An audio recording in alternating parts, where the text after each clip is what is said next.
going to kick us off. Are you all here for this session? I'm just going to double check. Yes, I'm getting nods of affirmation. You're all here for this session. Great. Okay. Well, we're really, really excited to bring all of you together. This is an event hosted by young people in Australia, for young people both in Australia, here for COP, or around the world. We're really excited to be able to dream together about what leadership looks like for Australia and the Pacific as we bid to host COP31. We've got about 50 or so minutes together, but we're going to set the scene first with reflections on the evolution of the youth and child rights movement across the landscape in Australia. So for some context for you all to understand what's going on. And then we're going to do some reflection on the journey of what it takes to get from Belem, so here, where we are here, to Australia and the Pacific. I'm going to throw first to Cooper to do some contextual framing. Hello, everyone. Give us a second. So, in order to set the context of... Can you hear me? So, across Australia and the Pacific, we have been doing some work to really strengthen youth leadership. And this work has encompassed a youth climate dialogue. You can't hear me? Can you hear me now? Can you hear me? Yeah? Right, so across Australia, young people have mobilised to really work at creating a vision for what youth climate leadership looks like in the roadmap from Belem to Adelaide. So we have got some insights from initiatives that have taken place from UNICEF, from Plan International, and from PYCC. So Max, I'll hand over to you to talk about the local conferences of youth and what's happening at the grassroots level. Thanks, Cooper. My name is Max. I'm a young ambassador with UNICEF Australia. This year's Conference of Youth was hosted by UNICEF Australia in partnership with UN Youth Australia and Australian Youth for International Climate Engagement. And LCOYs are hosted all around the world as part of the Youngo Youth Constituency of the UNFCCC. And as part of that LCOY process, we produced the National Child and Youth Statement on Climate Change, which you can find online, and that's a pretty extensive document about, and it's the product of 29 consultations that we held across Australia with over 800 young people. So LCOY consultations this year reached every major Australian city and many regional centres, including Dubbo, Coffs Harbour, Mackay and Gippsland, and it involved participants from all around the country. Participants in these consultations described homes and cultural heritage damage, education disrupted, families disrupted by floods and bushfires, and widespread climate anxiety and grief that is driven by ecological and cultural loss and perceived inaction by decision makers. And so the 2025 National Child and Youth Statement captures the lived realities of these 812 young Australians aged between 10 and 30. And we trained 62 people up to deliver all of these face-to-face consultations. And this reflected urgent calls for just and equitable climate action across health and well-being, mitigation, adaptation, First Nations leadership, and strengthened Pacific partnerships. Just to highlight a few of the key findings in this statement, young people in Australia called for stronger action and NDC commitments to reduce Australia's emissions in line with the global 1.5 degrees Celsius target, and also called for a moratorium on new coal, oil and gas developments. Second, there were calls for increased investment in climate-resilient infrastructure, like libraries and youth centres, as part of adaptation planning. We spoke to a whole bunch of people that were particularly affected by the bushfires in 2020 over that Black Summer, and a whole bunch of those participants spoke about the fact that their schooling was disrupted and the fact that their communities didn't have community spaces that were ready to deal with them when an emergency hit their home. Third, some participants argued that we should expand the statutory scope of a refugee under Section 5H of the Migration Act to include climate-induced forced displacement. And this was also a key finding that was discussed at the Australia-Pacific Youth Climate Dialogue, which Lincoln's going to talk a little bit about now. So, do I hand it to you? Thank you, Max, for letting us know what's happening at the Thank you, Max, for letting us know what's happening at the grassroots level when it concerns climate action in Australia. Looking at the more national level, earlier this year, a group of young people with the support of Plan International Australia conducted a submission that aimed at hearing the voices of young Australians and also young Pacifica people on what they wished and envisioned for a COP31 that was youth-led and that actively centered youth needs. So from the consultations and surveys, we had 7 key recommendations that young people put forward. And they included an Oceania Youth COP31 fund to support Australian and Pacifica youth to participate and scale up engagement in COP31. They included capacity building through education on climate. They included structured pathways to support youth engagement in climate negotiations, a children and youth COP31 engagement strategy, the elevation of First Nations youth and Pacifica youth leadership, and a presidency youth climate champion led by young people and that centers youth engagement at every step of the way. Now I hand it over to Grace to talk more about the national level. Cool. Hello, I'm Grace. I do a terrible thing every time of forgetting to introduce myself. So I'm Grace. I have the enormous pleasure of being the Australian Youth Climate Coalition's National Director. There's a whole bunch of our crew actually at COP, so if you see young people around, come and say hello. We are Australia's largest youth-run organisation. We have groups in every state and territory, and young people kind of in grassroots groups and branches fighting for climate justice on a local level to contribute to the national narrative. We really focus on energy transition from fossil fuels to renewable energy and what it looks like for Australia to be a global leader and actually lead the phase out of fossil fuels, particularly working on ending gas fracking in the Northern Territory, which particularly impacts First Nations communities in Australia, but also impacts a wide variety of farmers and young people and local communities. We've been running for 18 years, which was a very long time. In Australia, the drinking age is 18, and so we are finally an adult. We can buy a slab of beer.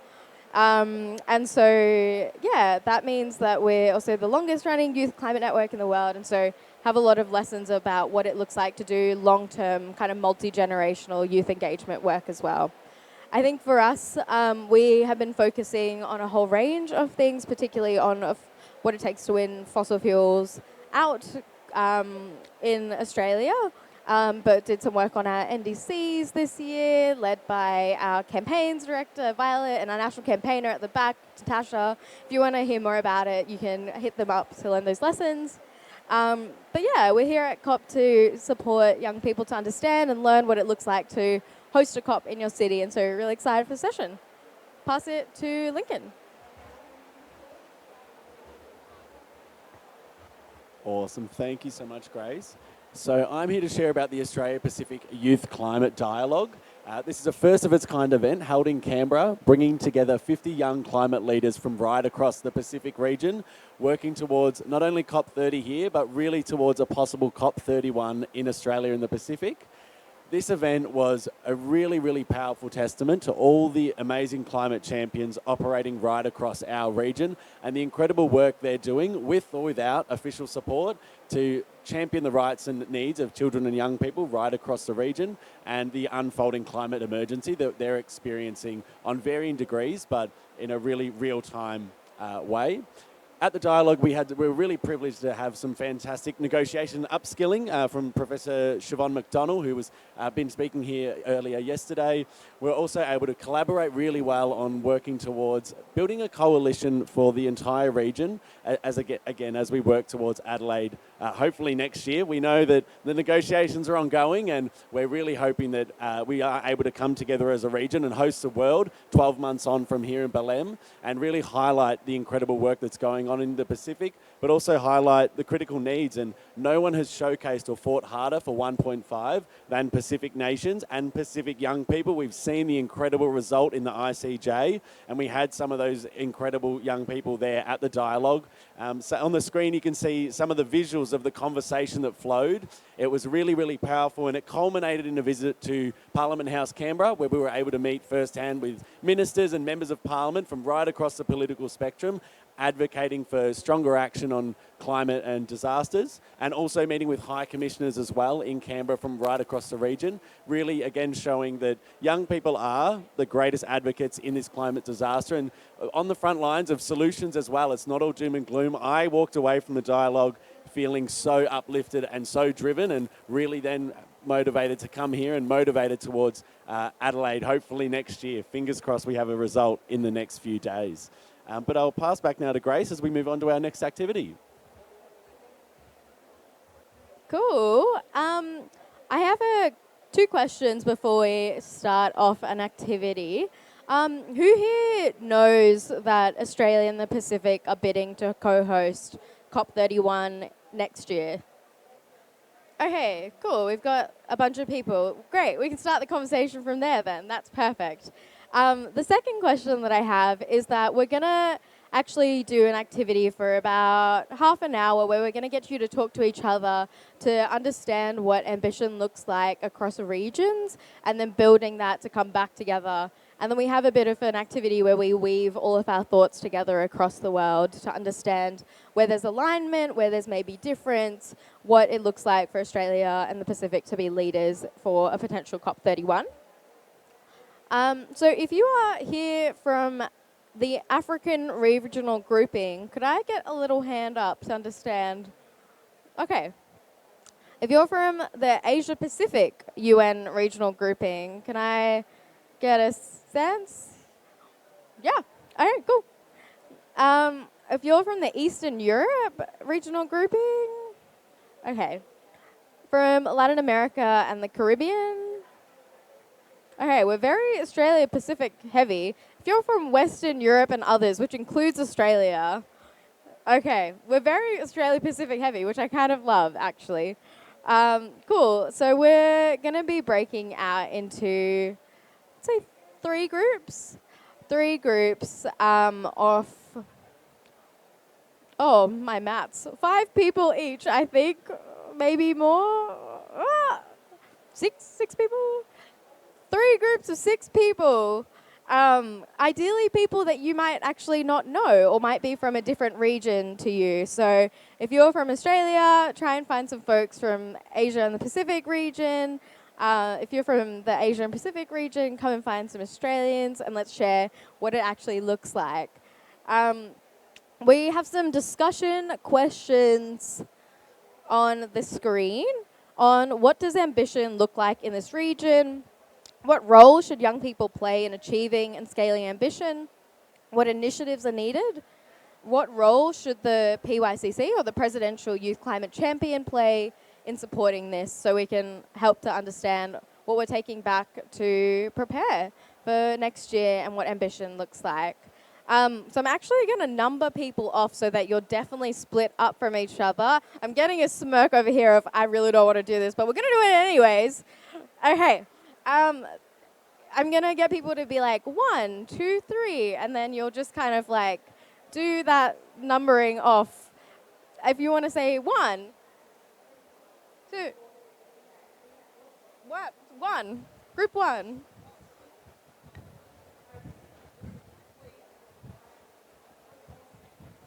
Do you want to say number 1, 2, 3, 3? Cool. 1, 2, 3. 1, 2, 3. 1, 2. Is there anyone I've missed? No. Okay, cool. Group number 1 are going to congregate over here. Group number 2 are going to congregate over here. And group number 3 are going to congregate up the back.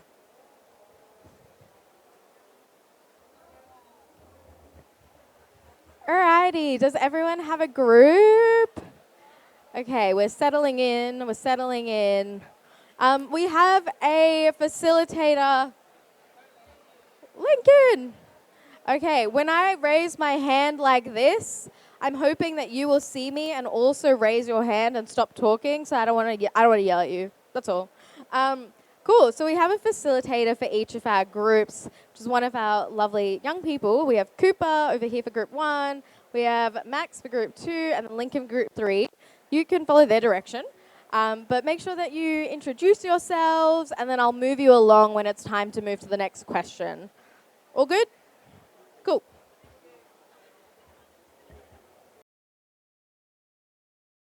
Achieving and scaling ambition, what initiatives are needed? And I'll come around and collect post-it notes and start writing up some notes for us as well.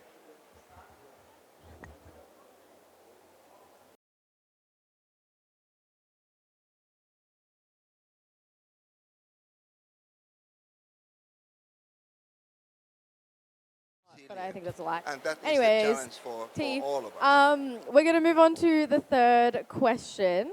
How are people tracking through them? Are we getting answers? People feel like they're participating? Cool. We're going to move on to question 3, which is what role should the presidential youth climate champion play in this? Do people know what the PYCC is? Okay, no.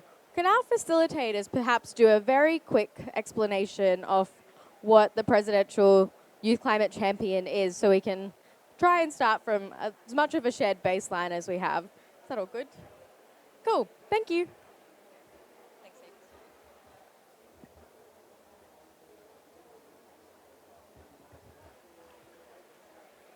Okay, that's time up. I'm so sorry. So this is not the end of the conversation. I'm sorry.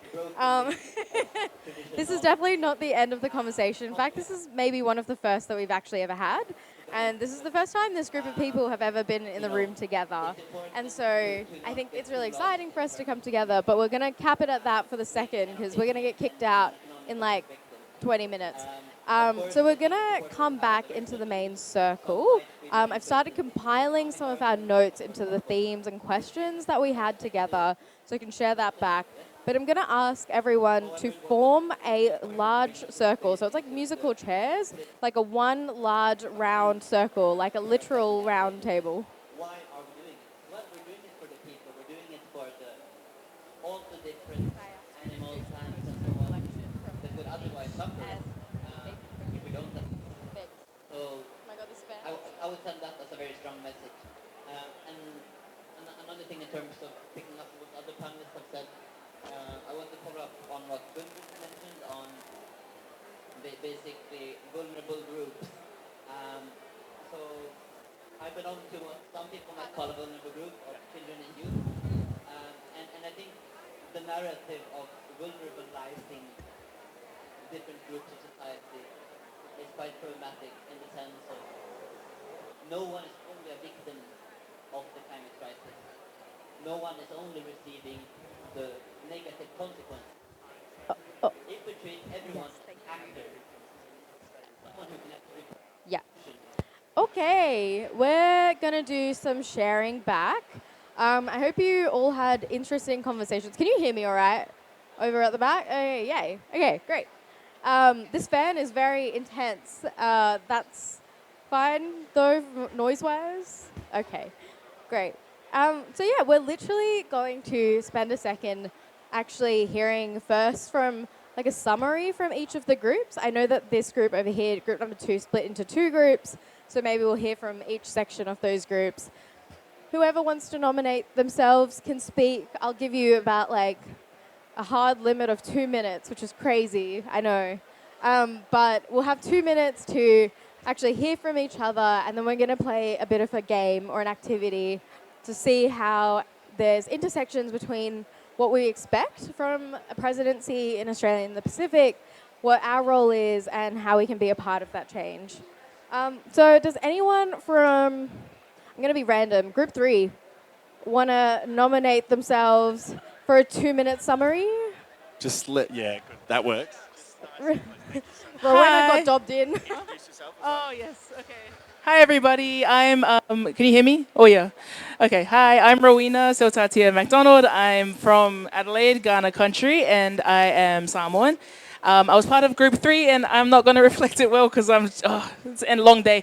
But I had lots of good ideas in the group. Ambition looked like, I think the overall theme of it was just that youth should be empowered to be in these spaces alongside, sorry, alongside elders as well. There was an intergenerational aspect where they should be learning and having these opportunities alongside everyone else, not just youth and then also everything else happening. We thought about that youth should be involved in deciding how they scale their own ambitions as well. We also talked about how it's not necessarily ambition so much as something that you're born with, this responsibility to climate justice and all of the rest. I know that you said a lot of things, but I've forgotten. Nah, you're good. But yeah. We'll move on to group Thank 1. you. Anyone from group 1 want to nominate themselves? Be really, really brave. Oh, Angel, look at you go. Awesome. Hi, I'm Caroline. So we talked about quite a few things. I will roll it back from the end.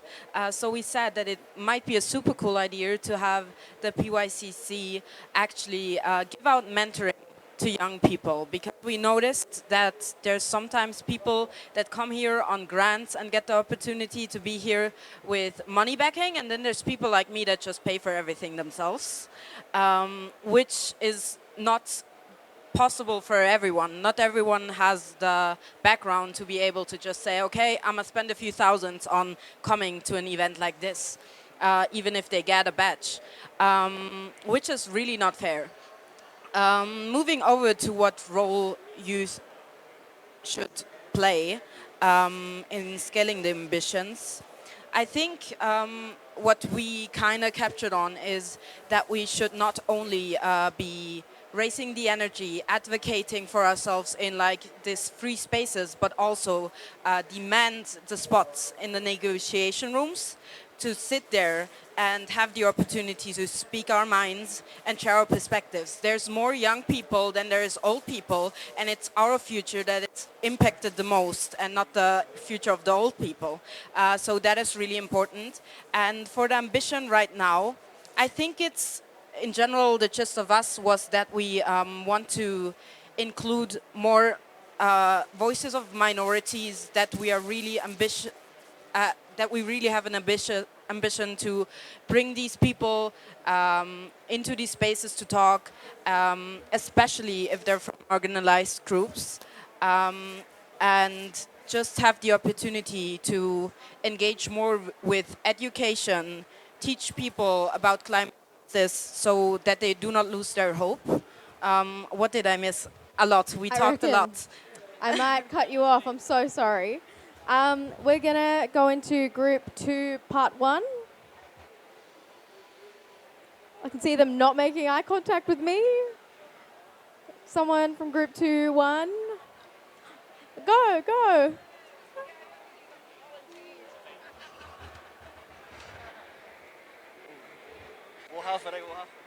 Tēnā tātou. My name is Harris Moana, from Aotearoa, New Zealand. Just a few of the kōrero that we shared. I'll speak on the second point of what role should young people play.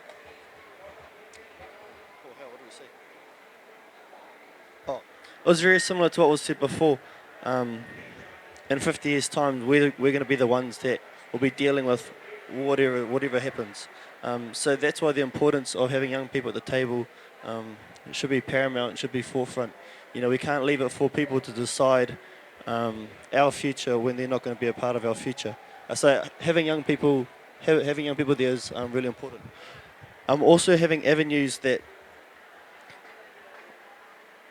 can bring the ones that are really experiencing the effects of climate change firsthand to the table. Having those voices, having those real life experiences, and also those experiences might be intergenerational as well. Having that knowledge and using that knowledge to find new solutions is also really important. Amazing. Thank you. Namani. My name is Jakira from Ghana country. Hopefully, Belem moves there next year. But I think what was spoken about, just congratulating the first ever Māori delegation, yeah, to be here. Yeah.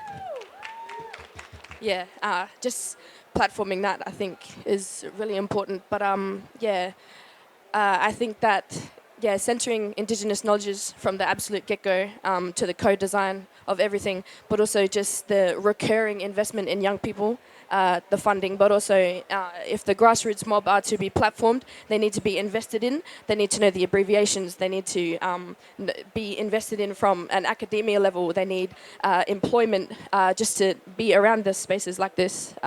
They need to be invested in every way possible, and people need to see all of the different representation that the Pacifica will hopefully represent next year. Aboriginal Australia, Aotearoa, all of the islands, Solomon Islands, Samoa, Fiji. Yeah, and then the role that they should play. Funding is really important, but also like from a grassroots individual level. And yeah, that's all I can. And decolonizing language, I think, and making the space really culturally safe. And that comes from, every level. And yeah, that's it. Amazing.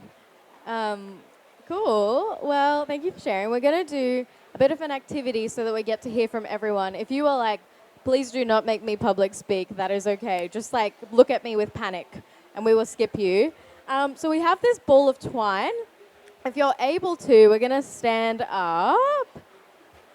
And we're going to pass the mic around and just like one sentence of something in your group that resonated with you. And then if you hear from someone else, you're like, yes, I agree with that. We should totally do that. They're going to throw the ball of twine to you, and then you can pass it on to all of the other people who have their hand up. So that kind of like links us together and we can understand where there's alignment. We've never done this before. It's going to be chaotic, perhaps. We'll try. It's all about trying things, right? Okay, so I'm going to pass it to you first. So we'll give you the ball of string. Is that mic working? I hope so. Yes. So one sentence on something that someone said or you said that you want to highlight from your group.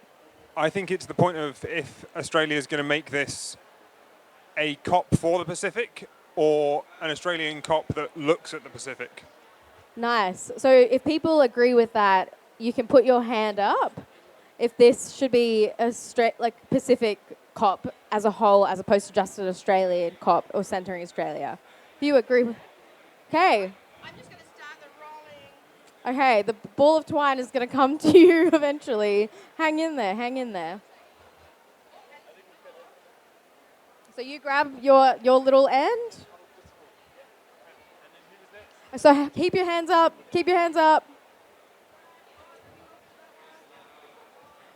Maybe just like chuck the ball. Try and chuck it. Yeah. Definitely more chaotic, but more effective. Okay.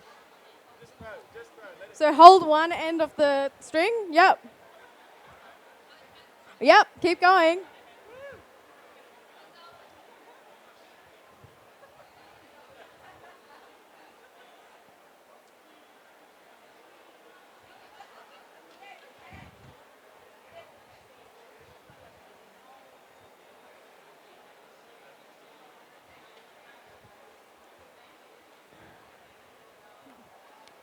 Alrighty, I think it's coming back over here. All right, we were originally going to go around all the way, but if you would like to share, can you indicate if you are up for sharing over here? And we can pass around the mic.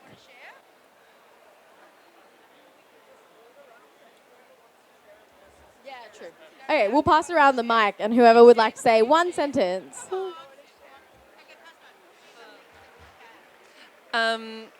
I really liked the connecting youth with elders and bringing everyone in the same space, that it's not just the youth over here and the corporates over here. We want to be all equal. If you resonate with that, you can pop your hand up. Young people embedded in all of the spaces. Good one. I feel like we're going to get better at this.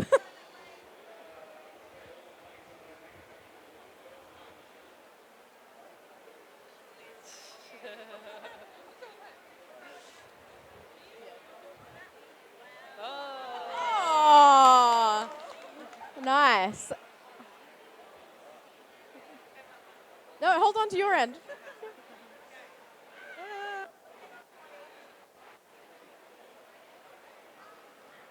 All right, anyone else? I think you over there, perhaps?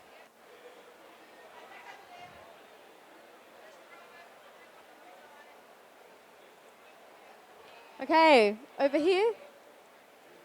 A kind throw. Okay.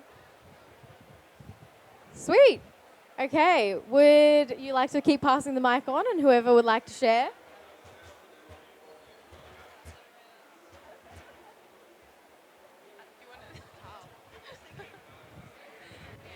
No, go. No, pass it back to her. Whoa, backtrack. No, I'm looking at you. What was something? Oh, you have to hold it up. I'm still thinking, so I don't know. That's why I passed it. Okay. Tēnā tātou. I just wanted to add, I'm still really stuck on the ambition kupu kind of, and I think I think ambition without action is really wasted energy, and then action without community is kind of just replicating real classic models of leadership. So I don't know.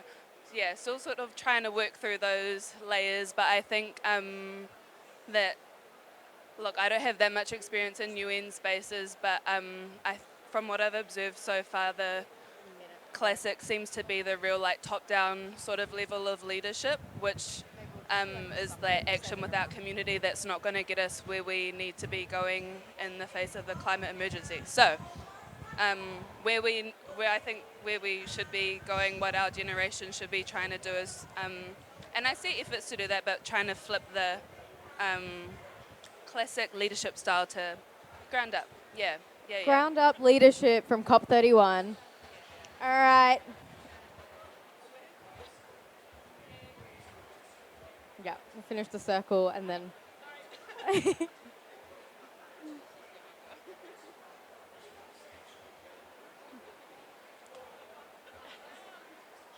Oh, almost. We've got a big thread over here. Oh, strong catch. Sorry, this is just commentary now, actually. Okay, cool. We'll keep passing the mic around. We've got about a minute until we get kicked out by DQ. Keep passing the mic around to young people who want to share. Can I just say, I really liked your point about young people being involved sort of in COP and negotiations. And obviously I'm from government because I am so not a youth. And I just want to say we do actually have young people who are involved in negotiations. So find them and come and see them and talk to them, learn about their real life experience of doing this and see if it's something that you want to do in the future. Please. Cool. Cool. Something that stuck with me is that a reminder that not all Indigenous peoples are the same, and it's so often put in the same bowl, and to understand that there's so many beautiful different ways of being Indigenous, and it's important to acknowledge that and create space for that, and not just one one representative that's supposed to represent everyone. Amazing. Put your hand up. You better all put your hand up, actually. And I think particularly to add context for that, in so-called Australia, there are over 500 different communities of First Nations people across the Pacific. There's thousands. So I think acknowledging that particularly across regions that are hosting not just a country as well. So if you resonate with that, you can pop your hand up and then we'll zoom through the last little bit. Oh, God. We're going to have to be quick. Who has the ball? Anyone not connected yet who has their hand up? Maybe we'll prioritize them.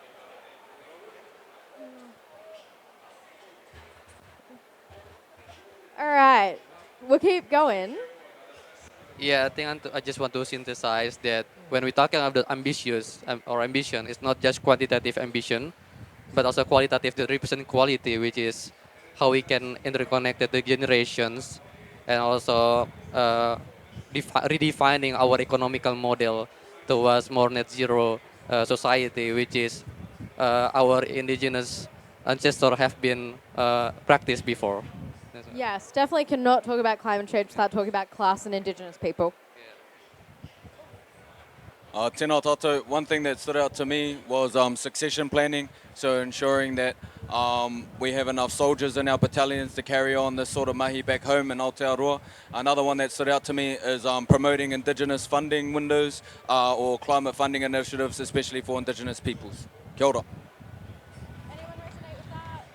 Anyone resonate with that?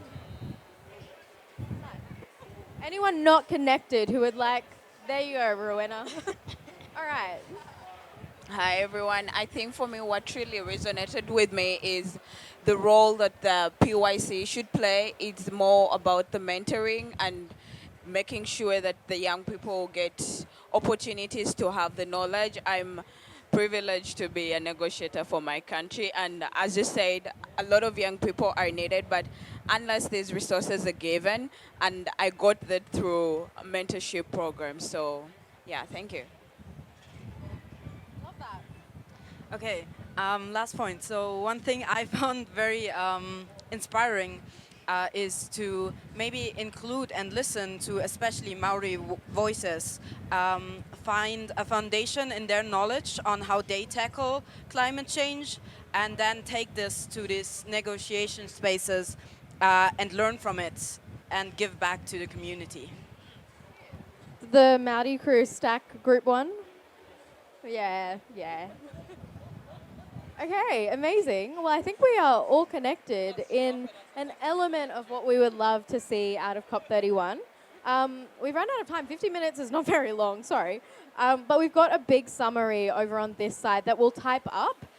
We'll make a little WhatsApp group so that we can actually share the typings up so you actually have access to what has come out of this. But maybe we'll take a quick group photo. Maybe if you want to drop your line where you stand right now. Yeah, I think we're going to take a 0.5 selfie from over here. Thank you, Lincoln. Okay, smile.